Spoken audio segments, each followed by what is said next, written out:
ময়না যে জ্যোৎস্নারে বিয়ে করতেছে, ময়না না হয় অবুঝ, তার সাথে কি আপনারাও অবুঝ হবেন? আরে কিসের অবুঝ হওয়ার কথা বলতিছো? এইভাবে নিজেদের মধ্যে যদি বিয়ে শাদী হয় তাহলে সোসাইটি বিস্তার লাভ করবে কিরাম করে? তার চাইতে যদি সুতাইলে এক গৃহস্থ করে তার বিয়ে দিতেন তাহলে এক ঘরে আত্মীয় বাইরে যেত না। আর সুতাইলে এখন গ্রাম হিসেবে টপে যাচ্ছে। কথাটা তুমি খারাপ বলনি, কিন্তু সবই তো ফাইনাল হয়ে গিয়েছে রে ভাই, এখন তো করার কিছু নেই। এবার আমার একটা কথা শোনো, তোমার বন্ধু যদি তোমার এই হেলিকপ্টারে নিতে চায় তুমি রাজি হবা না? বলবা দাদারে নাও, ঠিক আছে? না ঠিক আছে, আপনি যদি ময়নারে সুতাইলে বিয়ে দেওয়ার জন্য রাজি হন তাইলে ভাবা যাইতে পারে, কিন্তু জ্যোৎস্নার সাথে বিয়ে দিলে সেই চান্স আর নাই। আমি নিজে হেলিকপ্টারে উঠব।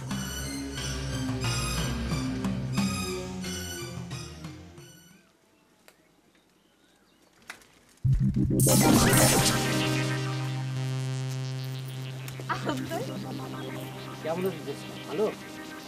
ভালো, খুব ভালো। আমার স্বপ্ন পূরণ হতে যাচ্ছে, কি যে ভালো লাগতেছে। না ভালো লাগতেছে ঠিক আছে, কিন্তু কিন্তু কিন্তু আবার কি? না কিন্তু কিছু না, মানে ময়না তো আমার বন্ধু, আমার সে ময়নারে ভালো কেউ চেনে না। আপনি কি বলতে চাচ্ছেন বলেন তো? শোনো জ্যোৎস্না, ময়না হলো একটা খ্যাপাটে, হুজুগে মাতাল, কখন যে কি করে এর কোনো ঠিক নেই। নিজের গায়ের জামা অন্যরা দান করে খালি গায়ে ফিরে আসার ছেলে সে। এইরকম একটা ছেলের সাথে বিবাহ বন্ধনে আবদ্ধ হয়ে তুমি কি সুখী হতে পারবে জ্যোৎস্না? শুনেন, আমার বাপ দাদাগির যে সম্পত্তি আছে তাতে আমার 2-4টা জামা 2-4 বিঘা জমি দান করে দিলেও কিছুই হবে না। না না না না, আমি দান করার বিষয় তো বলতেছি না, আমি ময়নার ব্রেনের কথা বলতেছি।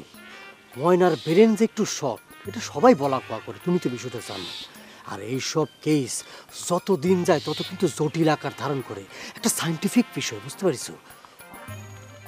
শোনো জ্যোৎস্না, পাগল স্বামীর সাথে ঘর করা কি যে কষ্টের, এটা যদি তোমার জানা না থাকে তুমি পারেকের মার কাছে গিয়ে যাই না আসতে পারো।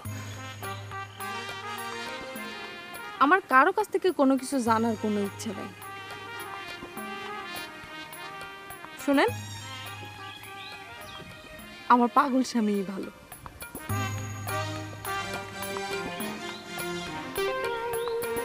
এই হলো এক সমস্যা, সায়েন্টিফিক ব্যাখ্যা কেউ শুনতে চায় না। সোসাইটি কি করে বিস্তার লাভ করবে?